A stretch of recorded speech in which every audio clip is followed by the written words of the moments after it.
Hello, everyone. Today I'm going to show you how to change the language setting in Microsoft Edge. This is very useful if English isn't your first language or if you're learning a new one and want to practice. Let's walk through this together. First, we want to start off in Edge, our internet browser, and look at the top right of your screen to locate the three little dots. That opens the menu, so let's give that a click. And we'll look down the list for settings. It's towards the bottom. Give that a click. Next, you're going to take a look on the left.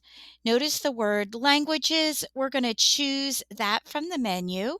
This is where you can manage which languages Edge uses. There may be a few listed here. If the one that you prefer is not listed, go ahead and click Add Languages. There's a lengthy list you can just scroll through. Once you've selected the language that you prefer, it will be here on the screen. Now, if you want Edge to show menus and messages in that language, you'll have to click the three little dots next to the language you added. Then choose Display Microsoft Edge in this language.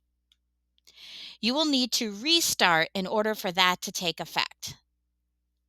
Now, one other way that you can change the display language is in Schoology on a course page.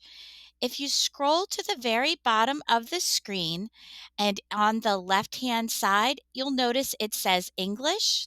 That's where you can switch the language. There's a short list here, but one may be helpful for you to choose.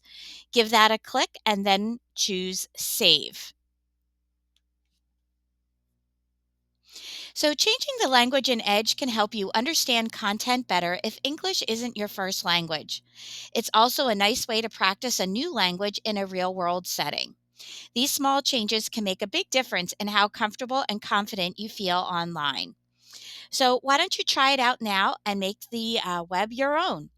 If you have a question or need assistance in managing languages, please reach out to your teachers. Thank you so much.